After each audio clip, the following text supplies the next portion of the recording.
Assalamualaikum warahmatullahi wabarakatuh. Al-Fatihah. A'udzubillahi minasyaitonirrajim. Bismillahirrahmanirrahim. Alhamdulillahirabbil alamin arrahmanirrahim maliki yaumiddin. Iyyaka na'budu wa iyyaka nasta'in. Ihdinas siratal mustaqim siratal ladzina an'amta 'alaihim ghairil maghdubi 'alaihim waladdallin. Amin. Kita lanjut ya. Kita lanjut bab selanjutnya. Bab 25. Ini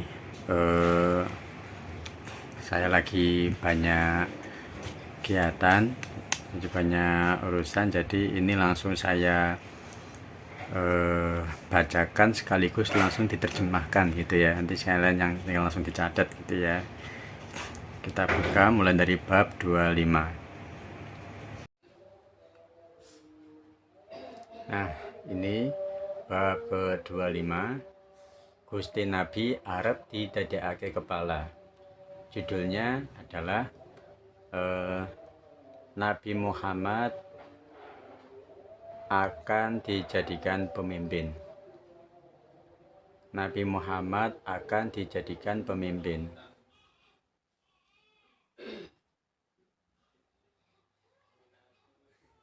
Nah, kemudian saya bacakan, nggak usah diikuti ya. Ini biar agak cepat ngajinya dan dapat banyak, karena saya lagi banyak urusan. Nah, ini nalika wong kafir Quraisy wis rumangsa yen rekodaya apa bae kanggo ngalang-alangi Gusti Nabi ora bisa hasil, malah saben-saben dirintangi lan dilarakake. Tansah tetep imane wong Islam lan tansah tambah kuat keyakinane. Mula sangka iku banjur wong kafir Quraisy padha gawe rembugan.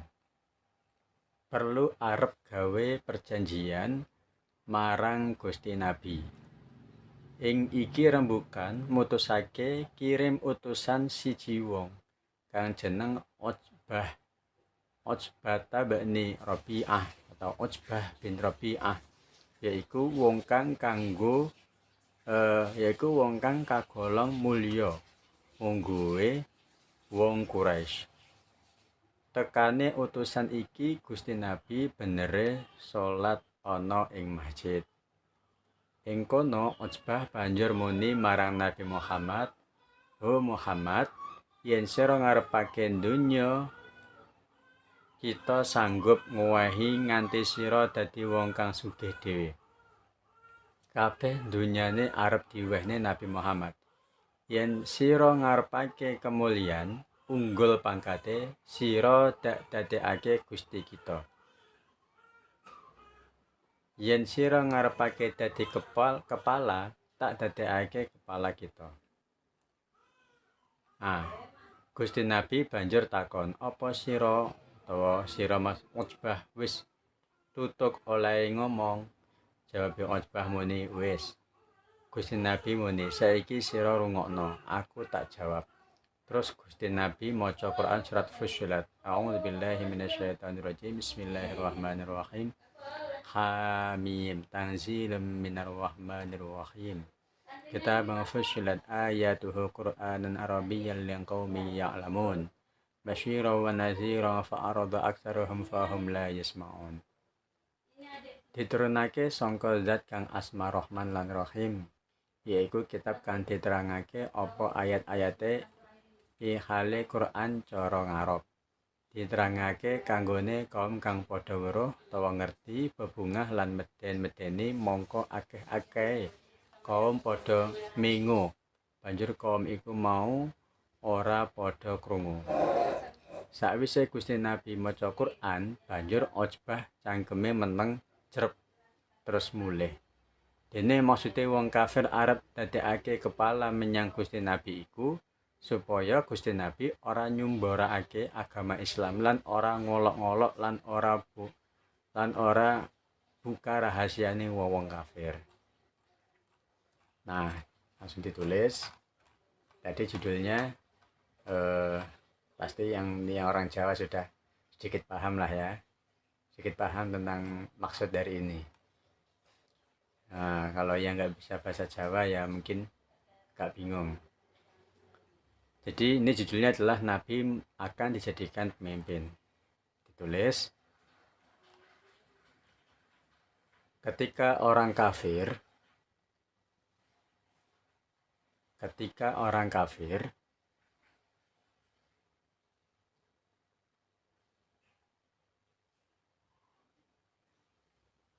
sudah kehabisan akal,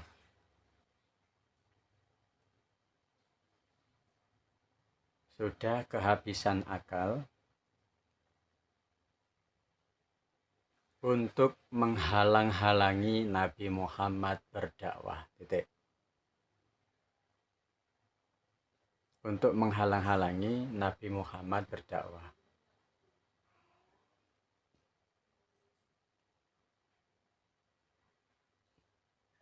Oh, belum titik ya, masih lanjut. Untuk menghalang-halangi Nabi Muhammad berdakwah, bahkan pengikut Islam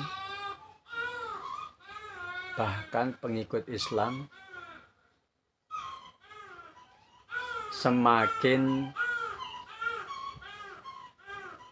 bertambah kuat. Bahkan pengikut Islam semakin bertambah kuat dalam keyakinannya.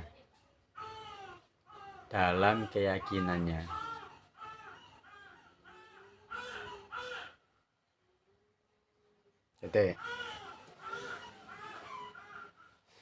maka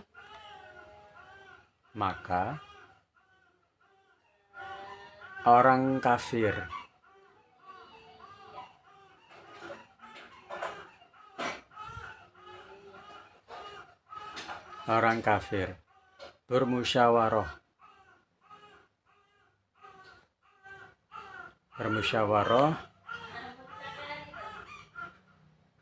dan mengutus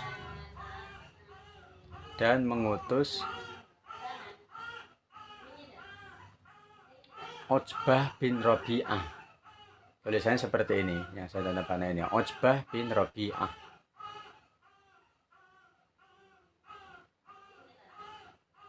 Mengutus Utbah bin Rabi'ah untuk menyampaikan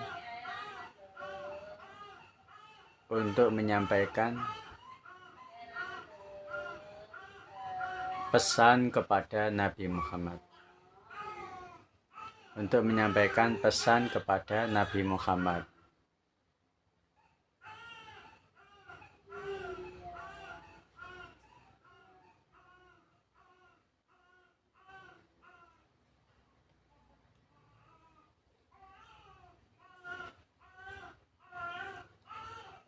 Adapun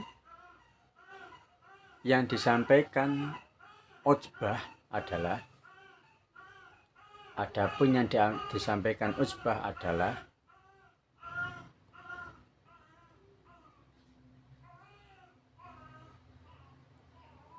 menawarkan Nabi Muhammad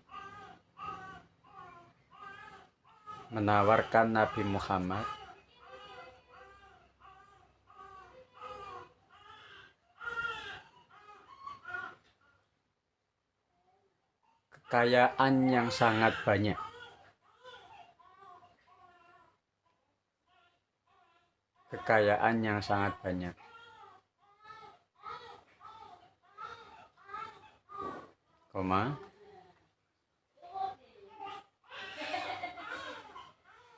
Kemuliaan yang tinggi.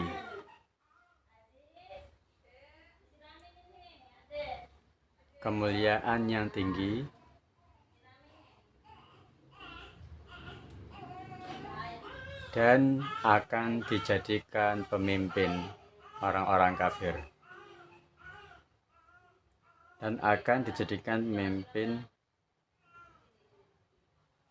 Bagi orang-orang kafir.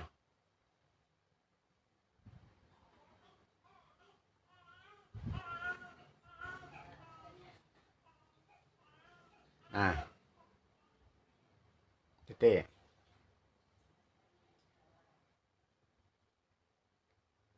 Kemudian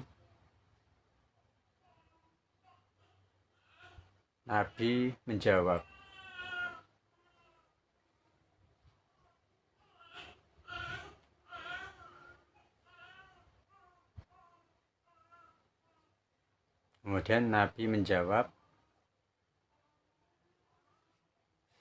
dengan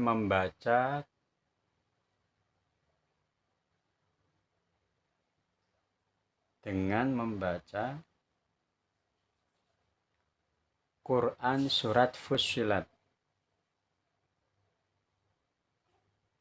Quran surat Fussilat.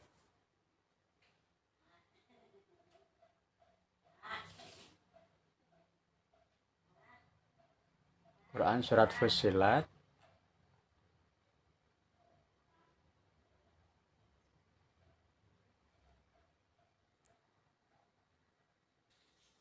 ayat 1 sampai 4. Ayat 1 sampai 4. Ayat 1 sampai 4.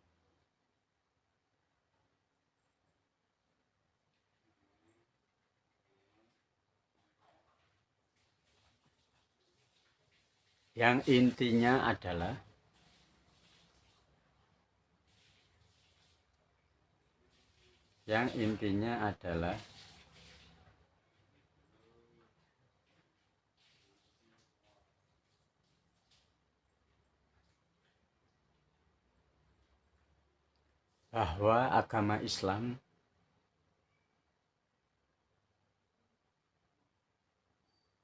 bahwa agama Islam datang untuk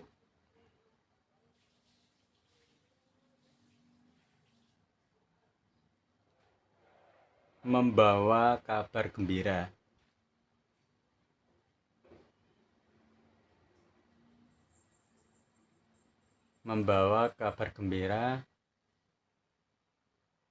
dan peringatan.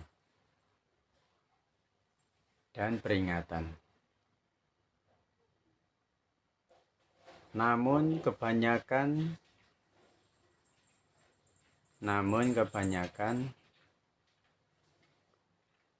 mereka, yakni para manusia,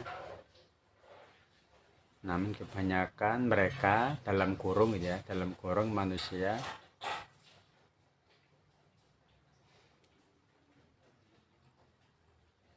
tidak mendengarkan.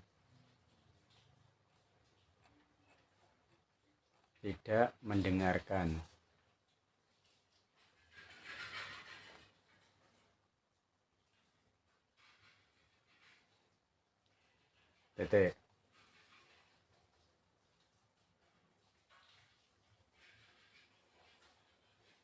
Mendengar jawaban Nabi Muhammad,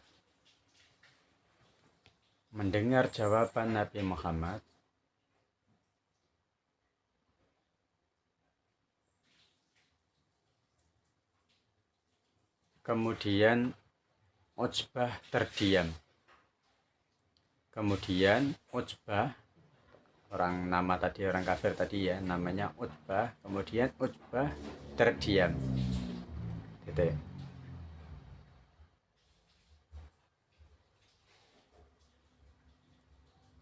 Adapun maksud orang kafir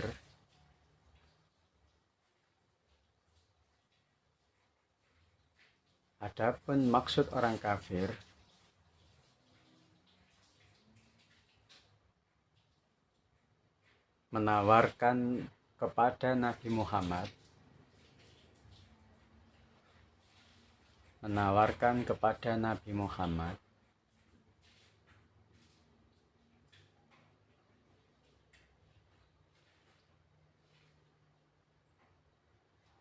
kekayaan,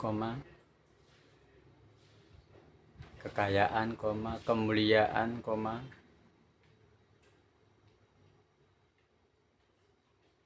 dan pemimpin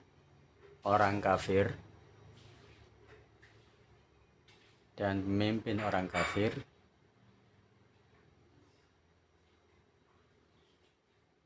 adalah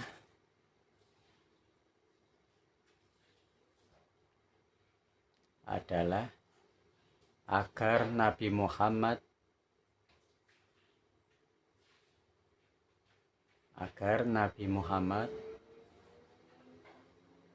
tidak menyebarkan agama Islam.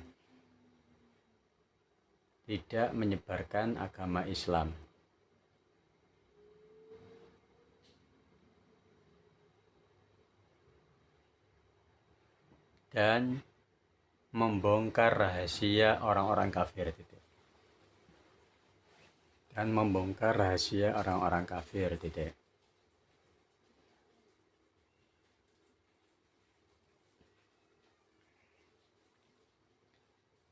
Nah, dah tak jelaskan. Ini lumayan panjang. Intinya Nabi Muhammad itu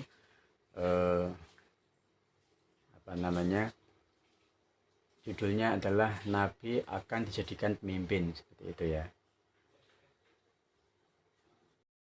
Nah, intinya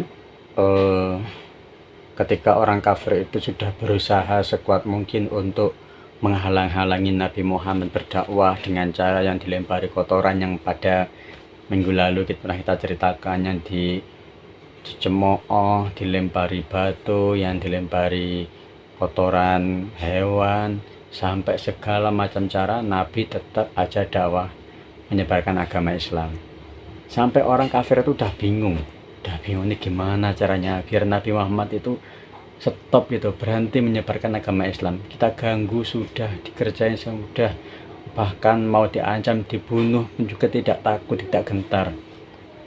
Akhirnya orang Quraisy berkumpul, bermusyawarah, dan kemudian dicetuskanlah bahwa gimana kalau Nabi Muhammad, ini kata orang kafir ya, gimana kalau Nabi Muhammad kita tawarkan kekayaan, kalau dia pengen kaya, atau kalau dia pengen jadi orang mulia kita muliakan, atau kalau dia pengen jadi pemimpin kita jadikan kepala. Nah, akhirnya 3 hal pilihan ini disepakati sama orang-orang kafir. Kemudian diutuslah orang kafir namanya Utsbah tadi ya. Kemudian namanya Utsbah bin Rabi'ah ini datang menemui Nabi, menyampaikan 3 hal tadi. Intinya, Nabi, ini kalau engkau pengen kaya, bilang, nanti akan kami kasih kekayaan melebihi orang-orang kaya di seluruh jazirah Arab pada waktu itu. Kalau engkau pengen kemuliaan, nanti kami kasih, kami angkat, kami muliakan. Tapi kalau misalkan pengen dijadikan pemimpin, akan kami angkat pula jadikan pemimpin. Nah, seperti itu. Nah, ketika Utsbah bin Rabi'ah tadi menyampaikan hal seperti itu sama Nabi, dijawab, Utsbah, sudah selesai belum ngomongnya? Nah, seperti itu. Nah, kemudian Nabi bilang begini, dengarkan jawaban saya. Kemudian Nabi menyampaikan ayat Quran surat Fussilat yang bunyinya di Fussilat ayat 1-4 tadi, Bismillahirrahmanirrahim, Hamim tanzilu minarrahmanirrahim, kitabun fussilat ayatuhu Qur'an Arabiyyan liqaumin ya'lamun, basyiran wa nadhiran fa'arada aktsaruhum fahum la yasma'un. Intinya kalau saya terjemahkan kira-kira seperti ini. Al-Quran ini diturunkan dari Allah yang memiliki sifat Rahman dan Rahim. Nah, kemudian kitab-kitab ini dijelaskan bacaan dalam bahasa Arab untuk kaum yang mengetahui. Dan ayat ini dan Al-Quran ini membawa kabar gembira buat orang-orang mukmin dan peringatan bagi yang mungkin belum mukmin, namun kebanyakan dari para manusia tidak mendengarkan. Nah, jadi dari ayat ini Utsbah itu walaupun orang kafir, tapi ini kan karena orang Arab, jadi paham sama ayat Quran ini, walaupun nggak ngaji Quran. Itulah hebatnya orang Arab sama orang kita dibanding kita. Orang Arab itu walaupun dia nggak beriman, tapi kalau dengar sama ayat-ayat Al-Quran itu, dia langsung tahu artinya karena bahasa Arab. Nah, seperti itu. Nah, kemudian mendengar ucapan seperti itu, Utbah itu langsung terdiam.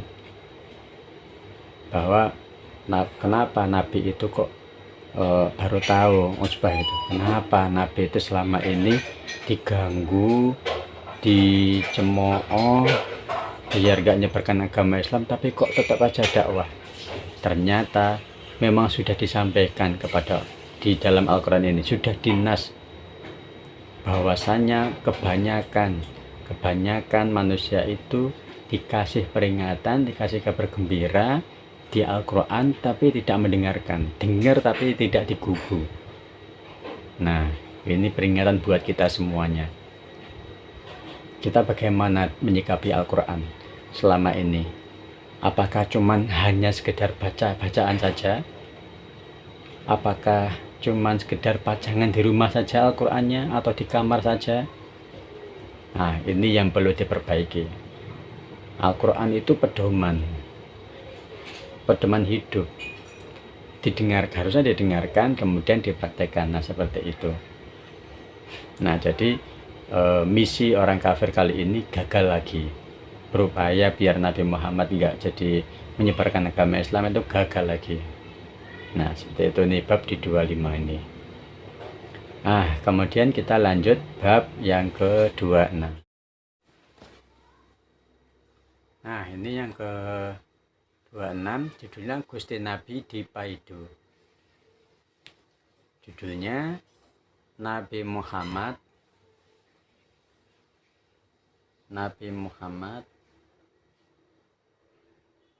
mendapat banyak cacian.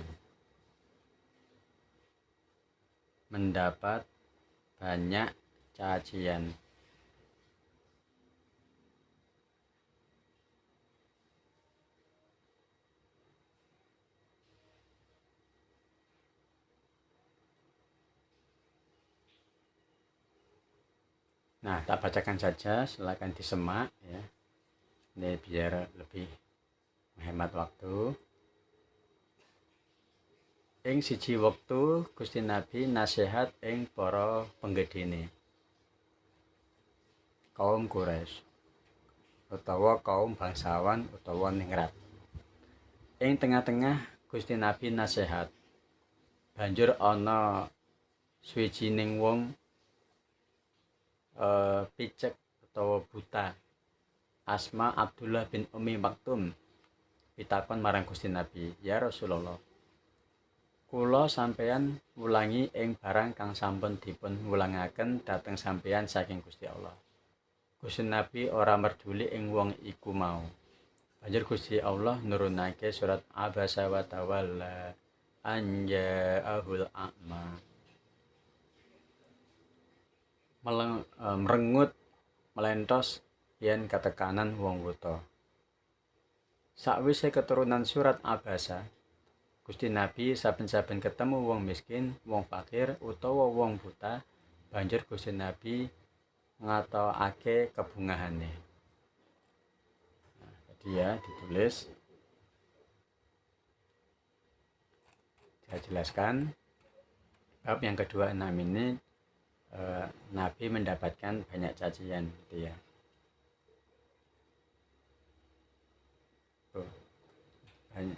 Nabi mendapatkan cacian gitu aja ya, jangan kasih banyak. Nabi mendapatkan cacian.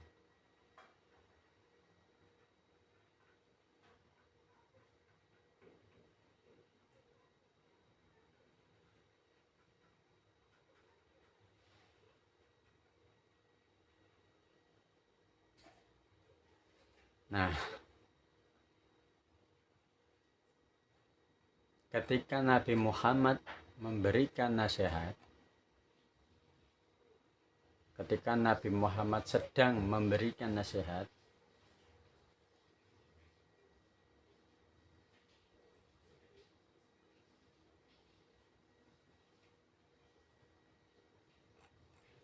kepada orang Quraisy,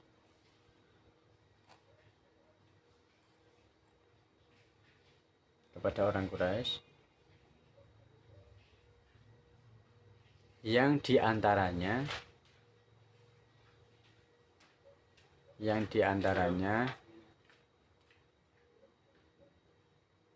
ada orang buta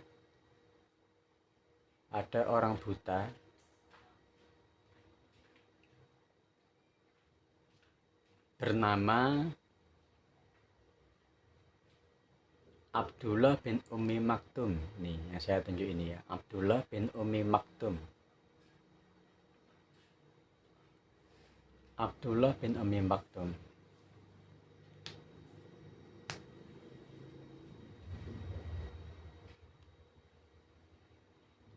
bertanya kepada Nabi,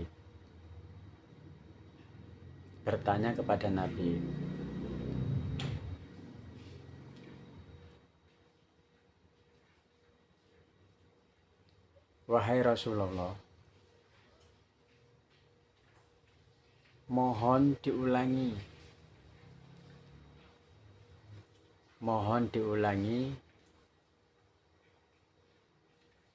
keterangan yang sudah Anda sampaikan.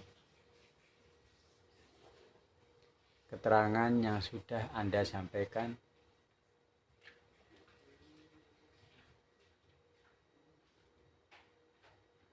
dari Allah.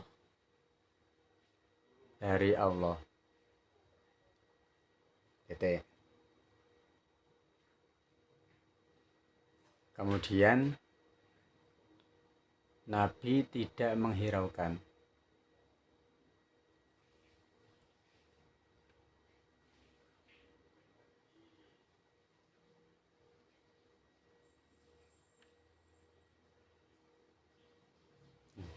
Dan Nabi mendapat teguran dari Allah.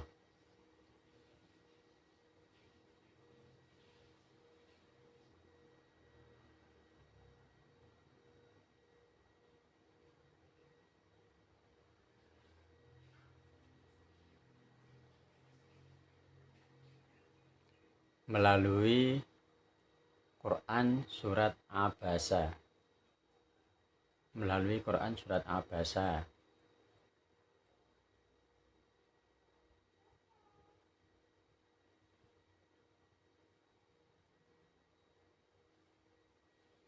Titik.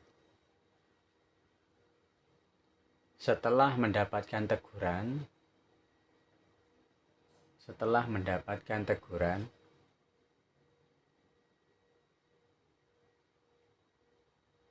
kemudian Nabi Muhammad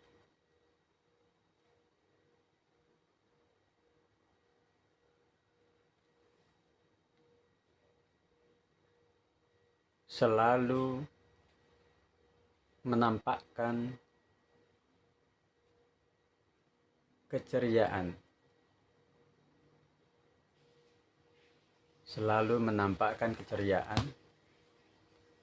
kepada orang miskin, orang miskin,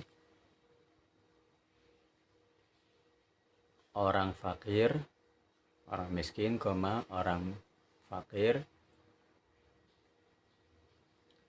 ataupun orang buta.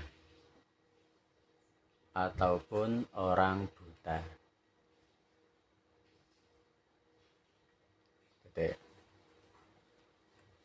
Nah, saya terangkan yang ke-26 ini. Nah, jadi yang ke-26 ini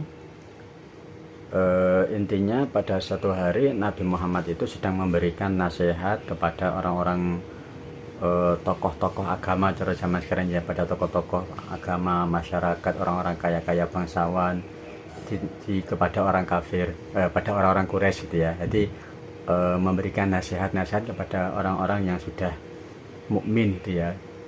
Nah, tiba-tiba di antara orang-orang itu yang dinasihati Nabi Muhammad itu ada satu orang yang dia buta, tapi dia iman sama Nabi. Dia mengikuti, ibarat sekarang tuh lagi ngaji lah ya. Jadi masih pengajian. Ada orang buta, kemudian tunjuk tangan begini, wahai Nabi, mohon ulangi penjelasannya. Itu cara ibaratnya seperti itulah ya sekarang. Nabi mohon diulangi penjelasannya, seperti itu. karena itu orang buta kan. Nabi melihat mungkin itu orang buta, mungkin pikir Nabi adalah dilanjutin aja lah orang-orang buta, saya lebih baik mendahulukan ini orang-orang yang sehat-sehat aja dulu dikasih keterangan daripada ini terganggu gitu kan. Nah setelah Nabi mengabaikan, tiba-tiba ada wahyu turun, intinya itu teguran untuk Nabi Muhammad. Jadi surat Abasa wa tawalla an ja'ahul a'ma. Jadi intinya Nabi itu abasa wa tawalla, merengut. Nabi itu merengut gitu ya, wajah merengut dan berpaling ketika ada orang buta datang bertanya. Abasa wa tawalla anja awal a'ma. Nah kemudian di ayat selanjutnya Allah menegur. Intinya seperti ini cara kasarnya, Nabi Muhammad, Muhammad, kenapa kamu berpaling dari dia? Seharusnya tetap kamu layani walaupun dia itu buta. Siapa tahu dia itu ingin cari ilmu barunya, siapa tahu dia itu ingin lebih membersihkan dirinya, siapa tahu dia itu pengennya belajar walaupun dia itu buta. Nah, setelah dapat ayat seperti itu, Nabi Muhammad langsung taubat lah ya Allah. Jadi Nabi pun pernah salah, Nabi Muhammad pun pernah salah, pernah berbuat salah, namun langsung ditegur.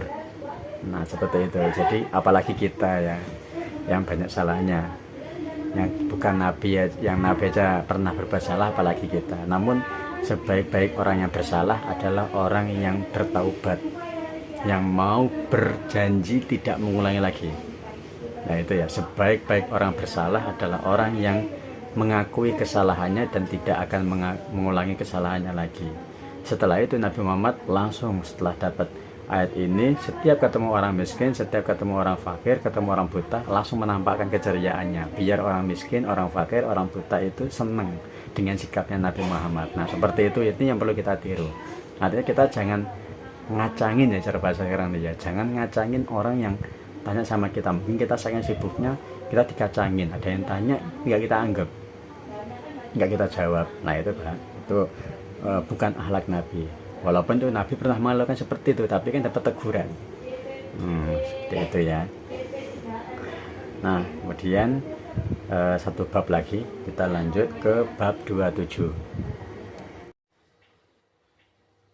Nah yang bab ke-27 judulnya Hijrah marang tanah Habasyi kang kawitan. Hijrah marang tanah Habasyi kang kawitan. Jadi judulnya adalah Hijrah ke Habasyah yang pertama. Hijrah ke Habasyah yang pertama. Habasyah itu nama sebuah daerah. Nama sebuah daerah Habasyah. Hijrah ke tanah Habasyah yang pertama. Nah tak bacakan disemak. Songko banget nemene wong-wong kafir oleh nglarakake wong-wong Islam, lan oleh ngadang-ngadangi marang wong Islam kang padha arep nindakake agamane. Banjur Gusti Nabi ngendika, tafarraqu fil ardi fa innallaha sajma'ukum. Padha pisau ing dhuwur bumi, sak temene Gusti Allah bakal ngumpulake ing sira kabeh.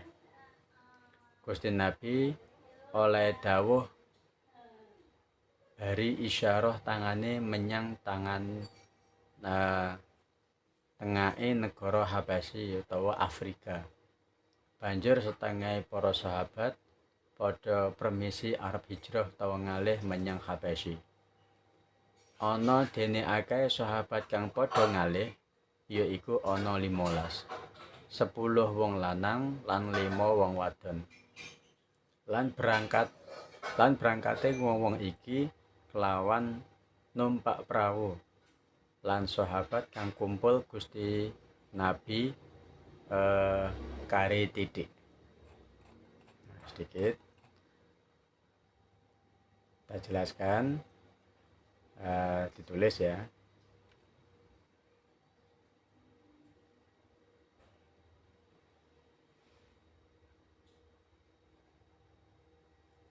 Ketika orang kafir ketika orang kafir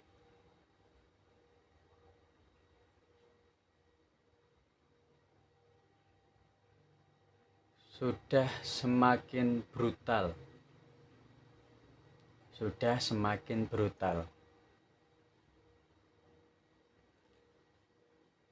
dalam menyakiti orang-orang Islam,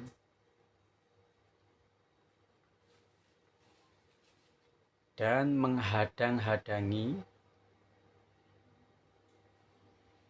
menghadang-hadangi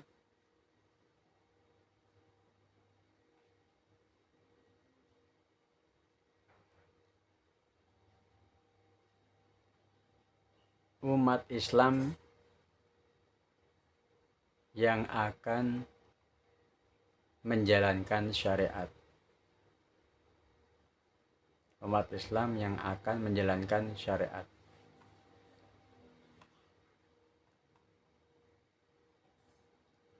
Nabi Muhammad, Nabi Muhammad bersabda, berpisahlah kalian semua,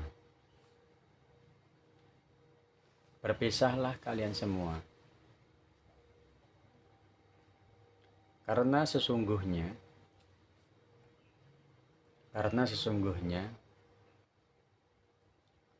Allah akan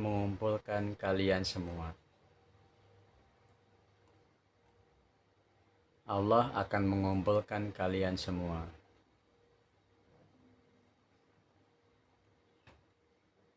Titik.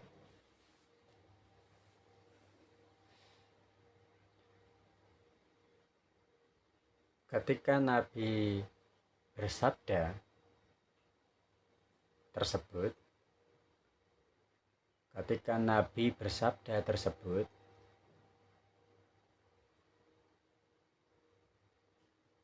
tangan Nabi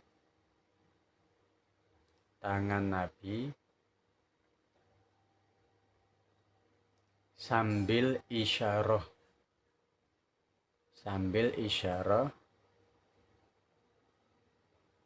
ke negara Habasyah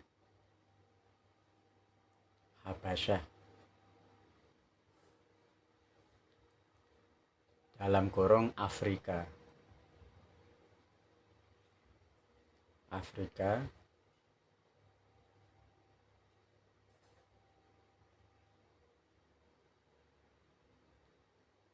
dan akhirnya para sahabat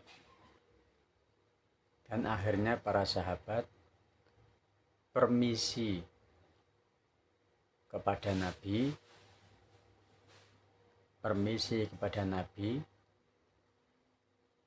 untuk berangkat ke Habasyah.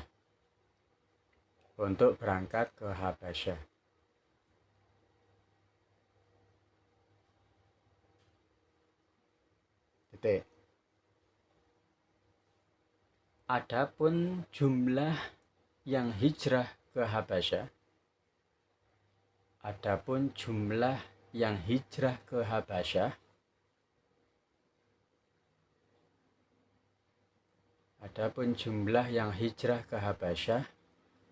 ada 15 orang,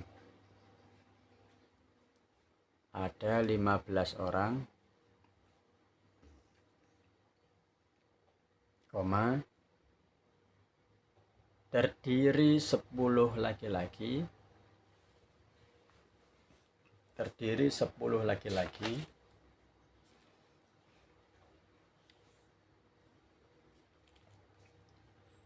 dan 5 perempuan.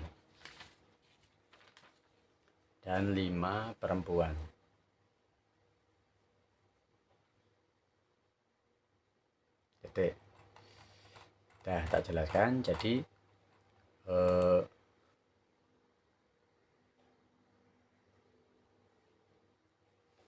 ketika orang kafir itu sudah banyak melakukan pencegahan kepada umat Islam yang waktu itu masih sedikit, dihadang-hadangi, dicaci maki, yang mau sholat dihalang-halangi, yang lagi puasa digangguin, semacam-macam. Akhirnya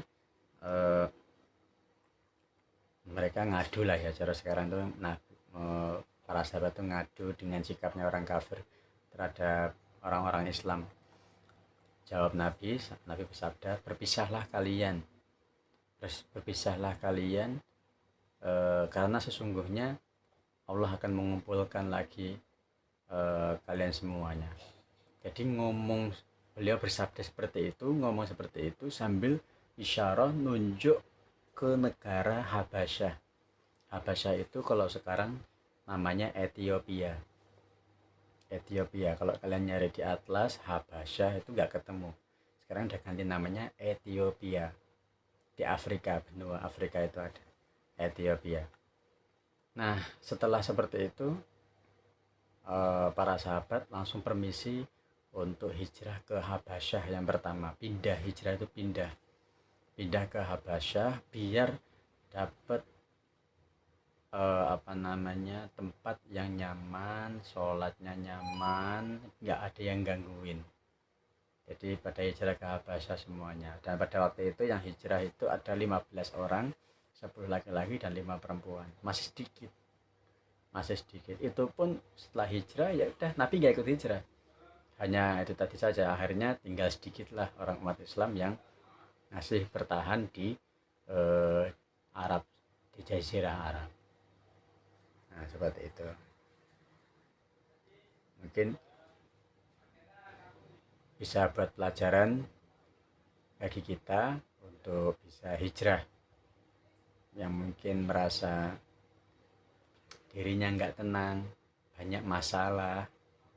Cobalah hijrah untuk menjadi lebih baik. Hijrah sikapnya, dan tadinya mungkin sholatnya kurang tekun, lebih tekun lagi. Yang tadinya sholatnya kurang khusyuk lagi. Yang tadinya nggak pernah baca Qurannya dipegang lagi, dipelajari, nggak cuma baca aja. Nah, seperti itu. Nah, mungkin cukup sekian. Dari sini kita dapat 3 bab ya, dari bab 25